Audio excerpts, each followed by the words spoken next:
Good evening to all of you. Hello everyone, welcome to countryside HV exam. Detail syllabus आज हम discuss करेंगे। हिमाचल प्रदेश के जितने भी अपकमिंग एग्जाम हैं जो हमीरपुर बोर्ड के द्वारा की करवाए जाने वाले हैं आप लोगों के, उन सब के बारे में क्लास 3 की बात करेंगे हम। यहाँ पे मैं Himachal Pradesh public service commission जो आप लोगों का शिमला है, उसकी मैंने कल क्लास अपडेट की थी, जिसमें पेपर 1 के बारे में मैंने डिटेल डिस्कशन की थी। आज हम बात करेंगे जो आप लोगों का राज्य चयन आयोग हमीरपुर होगा, उनके जो अपकमिंग एग्जाम आने वाले हैं। जनवरी में आप लोगों को नोटिफिकेशन देखने को मिलेगी। जनवरी से आप लोगों को नोटिफिकेशन अपडेट होना स्टार्ट हो जाएगी। जितने भी इनके द्वारा एग्जाम करवाए जाते थे, चाहे वो आप लोगों के कमीशन के एग्जाम हो जैसे टीजीटी, जेवीटी, आप लोगों के पुलिस डिपार्टमेंट के एग्जाम हो, चाहे वो एसआई का एग्जाम हो, इसके अलावा जो आप लोगों के बेसिक एग्जाम होते हैं जैसे क्लर्क का एग्जाम होता है, आप लोगों का स्टेनो का एग्जाम होता है, और इनके अलावा जितने भी आप लोगों के नोटिफिकेशन अपडेट होती थी जिसमें आप लोगों को सिलेबस जो अपडेट होता था, जिसमें हम 120 क्वेश्चन के अलावा जैसे हिंदी, इंग्लिश, जो आप लोगों का रीजनिंग सेक्शन होता था, करंट अफेयर, इंडिया जीके और हिमाचल प्रदेश जीके, ठीक है, ये वाले कुछ क्वेश्चन आप लोगों का अपडेट होते थे, उनके बारे में आज डिस्कस करेंगे। तो ये वीडियो आप लोगों के लिए इंपॉर्टेंट होगी, क्योंकि इसमें मैंने हर एक सेक्शन के कंप्लीट टॉपिक अपडेट किए हैं कि कौन कौन से टॉपिक से आप लोगों को पढ़ना होता है। और जितने भी मेरे कोर्सेज अपडेट होते थे उनमें मैं इन्हीं सेक्शन को अपडेट करवाता था, ठीक है। तो आप लोग इस वीडियो को कंप्लीट देख सकते हैं। यहाँ से आप लोग अपने जितने भी टॉपिक होते हैं उसके अकॉर्डिंग आप अपनी क्लासेस को स्टार्ट करके आप लोग अपनी प्रिपरेशन स्टार्ट कीजिए। ऑनलाइन कोर्स में स्टार्ट करने वाला हूँ, जल्दी ही इसकी वीडियोस आप लोगों को देखने को मिलेगी। फर्स्ट ऑफ ऑल मैं 2 या 3 दिन या 4 दिन यूट्यूब के ऊपर अपडेट करूंगा अपनी क्लासेस, उसके बाद मैं लाइव क्लासेस आप लोगों को आपके जितने भी कोर्स के जितने भी ग्रुप बने हैं वहाँ पे अपडेट करूंगा, ठीक है। तो स्टार्ट करेंगे आज की क्लास, जिसमें कंप्लीट सिलेबस में ये वाले सेक्शन आप लोगों को पूछे जाते हैं। आज हम इनके बारे में बात करेंगे। 10th नंबर पे अगर लोग चाहते हैं तो मैथ को भी लिख सकते हैं। मैथ का जो होगा आप लोगों का सेक्शन वो स्पेशली आएगा पटवारी के पेपर में, ठीक है। पटवारी का पेपर अभी कौन करवाएगा ये डिसाइड नहीं है, बट चांसेस हैं कि आप लोगों का हमीरपुर बोर्ड ही इसको लेगा। पुलिस डिपार्टमेंट में जो कांस्टेबल के एग्जाम होने वाले हैं, कांस्टेबल का आप लोगों को पता है टोटल आप लोगों के सेक्शन जो रहेंगे वो 10 रहेंगे, ठीक है। यहाँ पे मैंने मैथ नहीं लिखा है, बट मैथ पटवारी का एग्जाम जो होता है उनके लिए पूछा जाता है। अगर हम बात करें जेवीटी कमीशन की, तो जेवीटी कमीशन में भी आप लोगों को मैथमेटिक्स के टॉपिक देखने को मिलते हैं। डिटेल सिलेबस तो आप लोगों का रहेगा, इसमें मैं हिस्ट्री सेक्शन आप लोगों को तीनों टॉपिक डिस्कस करूंगा। पॉलिटी में आप लोगों को क्या पूछा जाता है, इकोनॉमिक्स जो आप लोगों की इंडियन इकोनॉमी रहती है, जियोग्राफी जो आप लोगों की 2 सेक्शन में रहेगी वो आप लोगों की Indian geography plus world geography. Science का सेक्शन आप लोगों का रहेगा। साइंस की मैं क्लासेस प्रोवाइड नहीं करवाता हूँ, साइंस की आप लोगों को नोट्स और इम्पोर्टेंट एमसीक्यूज ही मैं प्रोवाइड करवाऊंगा। इस बार भी सेम आप लोगों का रहेगा। हिमाचल प्रदेश जीके सेक्शन आप लोगों को कंप्लीट रहेगा। हिंदी के क्लासेस आप लोगों की होंगी और आप लोगों का इंग्लिश रहेगा। रीजनिंग में जो जो टॉपिक अभी अपडेट होंगे, वैसे पता ही रहता है कि हमीरपुर बोर्ड कौन से सेक्शन से क्वेश्चन पूछता है। और करंट अफेयर आप लोगों का लास्ट 6 मंथ का रहेगा, और इस बार करंट अफेयर की जितनी भी क्लासेस होंगी वो आप लोगों की लाइव रहेंगी, ठीक है। तो स्टार्ट करेंगे क्लास। तो यहाँ से आप लोग फर्स्ट ऑफ ऑल हम हिस्ट्री की बात करें, तो हिस्ट्री में सबसे पहला सेक्शन जो आप लोगों का आएगा वो एंशंट हिस्ट्री रहेगा। एंशंट हिस्ट्री से बहुत सारे क्वेश्चन आप लोगों को देखने को मिलेंगे। प्री हिस्टोरिक पीरियड जो आप लोगों का स्टोन एज है वो आप लोगों का अननोन पीरियड से स्टार्ट होता है, 2500 BC तक आप लोगों का चलता है। Protohistoric Indus valley civilisation, जिसका टाइम पीरियड आप लोगों ने ध्यान रखना है। अच्छा, एक चीज़ और आप लोग ध्यान रखें, जो हिंदी के स्टूडेंट हैं, अगर आप लोगों को हिंदी में ये सारे टॉपिक चाहिए तो मैं आप लोग मुझे बता सकते हैं, मैं आप लोगों को ये प्रोवाइड करवा दूंगा इसकी अलग से वीडियो। वैदिक सभ्यता जो आप लोगों का वैदिक सिविलाइजेशन होता है, इसको आप लोगों ने अच्छे से पढ़ना है, काफ़ी क्वेश्चन इसके पूछे जाते हैं। हिस्टोरिक पीरियड जिसमें हम महाजन पदों के बारे में पढ़ते हैं वो आप लोगों का सेक्शन रहेगा। रिलीजियस मूवमेंट जो आप लोगों के होते हैं, जिसमें बुद्धिज्म और जैनिज्म को आप लोगों ने अच्छे से पढ़ना होता है। मगध का उत्थान जो आप लोगों का हुआ था, जिसमें आप लोगों का प्री मौर्यन पीरियड रहता है, मौर्यन पीरियड और पोस्ट मौर्यन पीरियड। तो ये सारे सेक्शन आप लोगों के लिए इंपॉर्टेंट है, जो कि हिस्ट्री में आप लोगों के एंशंट हिस्ट्री जो आप लोगों की है वहां से पूछे जाते हैं। और इसके अलावा अगर हम बात करें मेडिवल हिस्ट्री में आप लोगों को सबसे पहले ये ध्यान रखना है कि इस्लाम और अरेबियन जितने भी हमारे आक्रमण हुए थे वो किस तरह से हुए थे, कौन फर्स्ट आया था पर्सन। नॉर्थ इंडियन डायनेस्टीज जो आप लोगों की हैं, जिसमें राजपूत ईरा आप लोगों को पढ़ना होता है, साउथ इंडियन के राजपूत ईरा को पढ़ना होता है। मेडिवल हिस्ट्री में आप लोगों को जो टर्किश जो आप लोगों के तुर्क आक्रमण हुए थे, महमूद गजनवी आया, महमूद गोरी, इसके जितने भी आक्रमण आप लोगों के हैं इनको अच्छे से पढ़ना है। फिर हमारा मेडिवल इंडिया का सेकंड सेक्शन स्टार्ट होता है, जिसमें दिल्ली को हमें पढ़ना होगा। दिल्ली में हमें ध्यान रखना है मुगल डायनेस्टी आप लोगों की रहेगी, सूरी डायनेस्टी जो आप लोगों की रहती है, विजयनगर एम्पायर जो आप लोगों का है, बहमनी एम्पायर जो आप लोगों का है, सूफी एंड भक्ति मूवमेंट, ये सारे सेक्शन जो आप लोगों के सामने हैं ये सारे इंपॉर्टेंट हैं। यहाँ से भी डायरेक्टली क्वेश्चन हिट होंगे आप लोगों को। मॉडर्न इंडिया आप लोगों के लिए इंपॉर्टेंट है। मॉडर्न इंडिया आप लोगों को कहाँ कहाँ काम आता है, देखिए अगर हम बात करें Himachal Pradesh public service commission, तो एलाइड के नोटिफिकेशन हो सकता है आप लोगों को जनवरी में देखने को मिलेगा। तो वहां पे आप लोगों को यहाँ से क्वेश्चन आते हैं, जिसमें आप लोगों ने ये वाला सेक्शन नहीं पढ़ना होता है, यहाँ से पढ़ना होता है राइज ऑफ इंडिपेंडेंट स्टेट। ठीक है। तो ये सारी चीजें आप लोगों ने ध्यान रखनी है, बट हम बात कर रहे हैं राज्य चयन आयोग की। तो वहां पे हमें डाउनफॉल ऑफ मुगल एम्पायर के किस तरह से, औरंगजेब के मरने के बाद जो आप लोगों का मुगल एम्पायर था उसका कैसे विनाश हुआ था, यूरोपियन भारत में कब आए थे, rise of Indian state, independent Indian states जो आप लोगों के थे, जिसमें बंगाल, अवध, हैदराबाद, जाट स्टेट आप लोगों की, मराठा, पेशावर, सिख स्टेट, मैसूर, राजपूत स्टेट, ये सारी इनका उत्थान हुआ था, किस तरह से हुआ। ठीक है। रेवॉल्ट ऑफ 1857 टॉपिक डिटेल में पढ़ना पड़ता है, ये भी इम्पोर्टेंट है। ब्रिटिश एम्पायर का किस तरह से प्रभाव पड़ा था भारत की अर्थव्यवस्था पे, इनको पढ़ना पड़ता है। Lower caste and peasant movement जो आप लोगों के हुए थे, development of Indian newspaper her bar question आप लोगों का आता है। इंडियन एजुकेशन आप लोगों की किस तरह से बढ़ी आगे। सोशियो एंड रिलीजियस मूवमेंट जो आप लोगों के 19th सेंचुरी में आप लोगों के हुए थे। और जितने भी 1857 के बाद आप लोगों के मोमेंट हुए थे वो सारे आपको इसमें कवर करने पड़ते हैं। बाकी जितने भी वाइसरॉय और गवर्नर जनरल है वो इसी में कवर हो जाते हैं, वो अलग से पढ़ने की जरूरत नहीं होती है, उसको भी थोड़ा हम ध्यान में रखेंगे।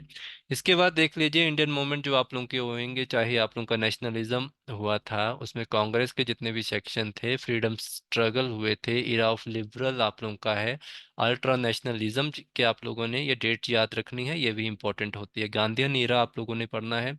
रेवोल्यूशनरी एक्टिविटीज जितनी भी होती थी टुवार्ड्स ऑफ इंडिपेंडेंस जो आप लोगों का 1942 से 1947 का आप लोगों का सेक्शन रहता है। और इसके अलावा constitutional development, governor and viceroy. ठीक है। ये वाले दो सेक्शन आप लोगों के लिए इंपॉर्टेंट नहीं होते हैं, ये एचपीपीएससी शिमला के लिए इंपॉर्टेंट होते हैं, तो आप लोग इनको स्किप भी कर सकते हैं, ऐसा कुछ नहीं आप लोगों का रहता है, बट बाकी आप लोगों के लिए इंपॉर्टेंट है। इसी तरह अगर हम आगे बढ़े तो हमारा इंडियन पॉलिटी का सेक्शन रहेगा। इंडियन पॉलिटी में आप लोगों ने क्या क्या पढ़ना है, तो सबसे पहले देखिए इंडियन पॉलिटी जो आप लोगों की होती है, जहाँ से हमारा कॉन्स्टिट्यूशनल डेवलपमेंट हुई थी, वो ये सारी चीज़ें पढ़नी होती है। बट हमीरपुर बोर्ड जो आप लोगों का रहता है वो यहाँ से कभी क्वेश्चन नहीं आता है, क्योंकि ये सारी चीज़ें जो हम रहते हैं वो मॉडर्न इंडिया में पढ़ लेते हैं, इस कारण इंडियन पॉलिटी को नहीं पढ़ना है।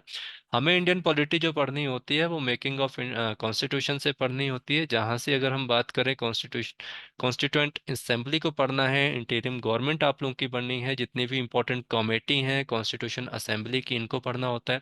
फॉरेन सोर्सेज हमें पढ़ने होते हैं, फीचर ऑफ द कॉन्स्टिट्यूशन पढ़ना होता है, preamble and schedule of the constitution, ये सारे के सारे हमें ध्यान से पढ़ने होते हैं। ठीक है।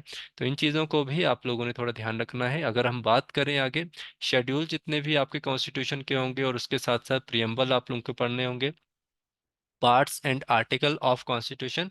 तो अगर आप लोग इनको भी डायरेक्टली याद करके चले जाते हैं, दो क्वेश्चन इनको डायरेक्टली आते हैं कि आप लोगों की यूनियन एंड टेरिटरी स्टेट किस पार्ट के अंतर्गत और कौन कौन से आर्टिकल में डिस्कशन की जाती है, सिटीजनशिप के ऊपर क्वेश्चन डायरेक्ट आता है। फंडामेंटल राइट्स आप लोगों के हैं, directive principle of state policies आप लोगों का है, फंडामेंटल ड्यूटीज आप लोगों की हैं, यूनियन है, एग्जीक्यूटिव है, जुडिशरी है, सीएजी जो आप लोगों का कंट्रोलर एंड ऑडिटर जनरल होता है, आर्टिकल 148 से 151 के अंतर्गत आता है। आप लोगों का स्टेट है, एग्जीक्यूटिव है, आप लोगों के लेजिस्लेटिव है, आप लोगों की आपकी जुडिशरी है, ये सारी की सारी आप लोगों ने ध्यान रखनी है। यहाँ से क्वेश्चन भी आप लोगों को डायरेक्टली पूछा जाएगा, और ये क्वेश्चन इंपॉर्टेंट आप लोगों के लिए रहेंगे। इसके बाद अगर यूनियन टेरिटरी के ऊपर आप लोगों को क्वेश्चन पूछे जाएंगे, लोकल गवर्नेंस आप लोगों की होती है, जिसमें आप लोगों ने पंचायत एंड म्यूनिसिपैलिटीज के ऊपर पढ़ना होता है, रिलेशन पढ़ने होते हैं बिटवीन यूनियन एंड स्टेट, कैसे ये मिलकर दोनों काम करते हैं, किस आर्टिकल के अंतर्गत इनका काम होता है, कहाँ कहाँ पे चेंजेस हुए हैं, ये सारा देखना होगा। Service under union and state के अंतर्गत इलेक्शन किस तरह से होते हैं, special provision for special category, जितने भी हमें आप लोग शेड्यूल ट्राइब और शेड्यूल कास्ट के अंतर्गत आप लोगों की चीज़ें आती हैं, इनके लिए क्या क्या चीज़ें की गई हैं, ऑफिशियल लैंग्वेज इमरजेंसी किसके अंतर्गत आती है, कॉन्स्टिट्यूशन अमेंडमेंट जितने भी आप लोगों के हैं उनको पढ़ना है, इंपॉर्टेंट अमेंडमेंट कौन कौन से हुए हैं, temporary miscellaneous and special provision को पढ़ना होता है, नॉन कॉन्स्टिट्यूशनल बॉडीज़ को पढ़ना होता है। तो ये सारी चीज़ें आप लोगों को पढ़नी होगी। ये इतने बड़े टॉपिक नहीं होते जितना हमें, क्योंकि हमें डायरेक्टली अपने पेपर के अकॉर्डिंग पढ़ना होता है कि कौन से आर्टिकल में कौन सी बात कही है, इतना है ना।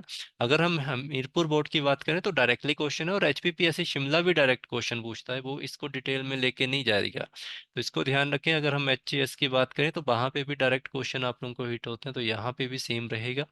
इसी तरह आप लोगों का जो भूगोल होगा, इंडियन ज्योग्राफी में आप लोगों को क्या क्या पढ़ने होते हैं, आप लोगों को फिजियोग्राफी रीजन पढ़ने होते हैं, जिसमें आप लोगों के माउंटेन आते हैं, पासेज आते हैं, प्लेटो पठार आते हैं, प्लेन्स आते हैं, रिवर प्लस डैम्स आते हैं, क्लाइमेट और रेनफॉल आता है, सॉइल एग्रीकल्चर एंड वेजिटेशंस आते हैं, मिनरल प्लस लेक्स आप लोगों की आती हैं। ये सारी इंपॉर्टेंट है, यहाँ से जरूर क्वेश्चन आएंगे, और ये यही वाले टॉपिक होते हैं जहाँ से आप लोगों को डायरेक्टली क्वेश्चन हर बार हिट होते हैं, तो इनको अच्छे से कर लेना आप लोगों ने, यहाँ से जरूर क्वेश्चन होगा। इसके अलावा अगर हम बात करें वर्ल्ड ज्योग्राफी की, मोस्ट इंपॉर्टेंट कॉस्मोस के ऊपर क्वेश्चन आप लोगों के, गैलेक्सी स्टार सन जितने भी होंगे, प्लेनेट होंगे, सैटेलाइट होंगे, एक्लिप्स आप लोगों के होते हैं, लॉन्गिट्यूड और लैटिट्यूड के ऊपर क्वेश्चन आते हैं, motion of the earth, day and night किस तरह से होते हैं, इंटीरियर पार्ट ऑफ अर्थ आप लोगों के होंगे। फिर आप लोगों के कॉन्टिनेंटल ड्रिफ्ट थ्योरी आप लोगों को पढ़नी पड़ेगी, प्लेट टेक्टोनिक थ्योरी पढ़नी पड़ेगी, अर्थ क्विक प्लस वैल्कनिज्म पढ़ना पड़ेगा। अगर हम बात करें चट्टानों के ऊपर, रॉक्स के ऊपर क्वेश्चन आते हैं, आप लोगों के जितने भी कॉन्टिनेंट हैं उनके ऊपर मेजर ओशन प्लस आप लोगों की मैपिंग है, उनको अच्छे से पढ़ना होता है।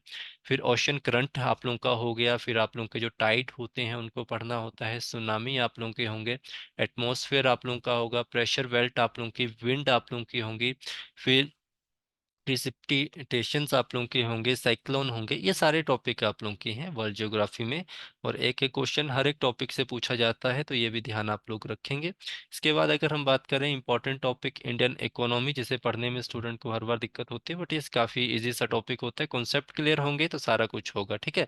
तो बेसिक ऑफ इकोनॉमिक्स से पढ़ के जाते हैं, उसके अंतर्गत आप लोगों को इकोनॉमी के टाइप पढ़ने पड़ते हैं, सेक्टर कौन कौन से आते हैं, आपका सर्विस सेक्टर वगैरह, ये जितने भी आप लोगों के ना, नेशनल इनकम क्या होती है, कैसे निकाली जाती है, टैक्स सिस्टम क्या होता है, आरबीआई क्या है, मनी के ऊपर क्वेश्चन आता है, मॉनेटरी पॉलिसी क्या है, बैंकिंग सिस्टम के ऊपर आप लोगों को क्वेश्चन आता है, इन्फ्लेशन के ऊपर क्वेश्चन आता है, फाइनेंशियल मार्केट के ऊपर, इंटरनेशनल ऑर्गेनाइजेशन जितनी भी आप लोगों की हैं, बजट क्या होता है। देखो बजट आप लोगों का जो होगा वो करंट अफेयर से रिलेटेड होता है, बट ये बजट वो वाला बजट नहीं होता जिसके बारे में आप पढ़ रहे हैं।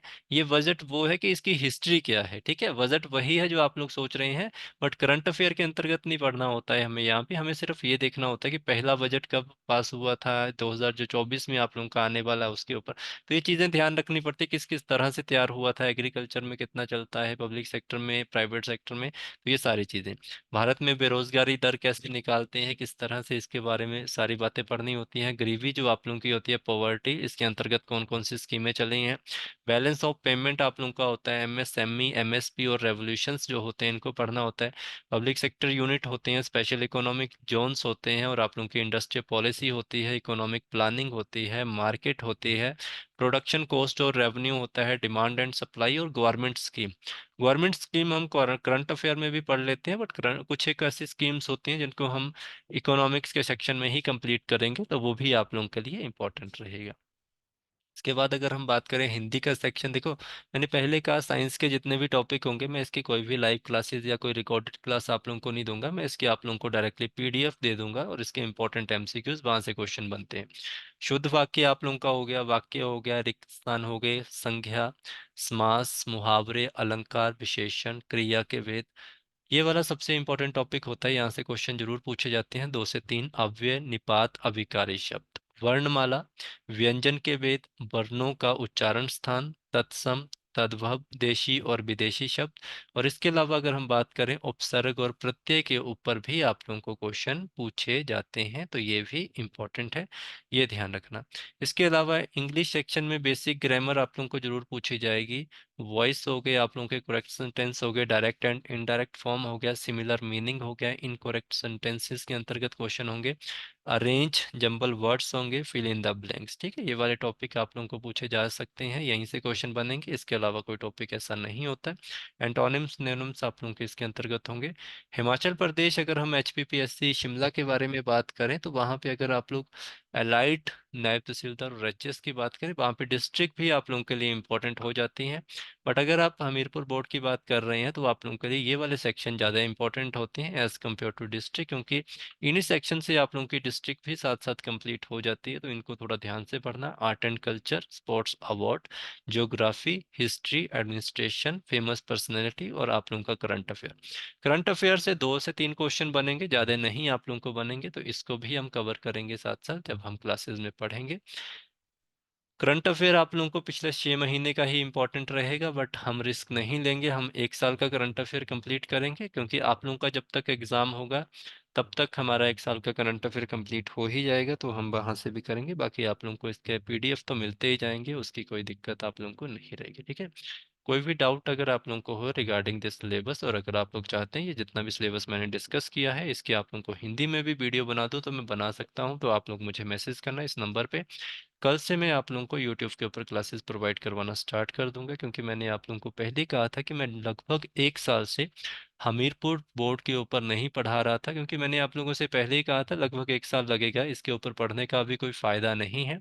आप किसी और एग्ज़ाम की तैयारी तब तक करते रहिए, बट कोई ऐसा एग्ज़ाम आया नहीं है कि जिसके स्टूडेंट को तैयारी करने का फ़ायदा हुआ तो अभी पूरे चांसेस हैं कि आप लोगों का हमीरपुर बोर्ड है वो एग्ज़ाम निकालने वाला है, तो हम भी अपनी तैयारी शुरू कर देंगे। जब तक कि एग्ज़ाम नोटिफिकेशन अपडेट करेगा तब तक हम अपना सिलेबस कवर कर चुके होंगे, आफ्टर देन रिवाइज करेंगे। तो ये मेरा व्हाट्सएप नंबर है, आप मुझे इसके ऊपर मैसेज कर सकते हैं कभी भी। Thank you so much.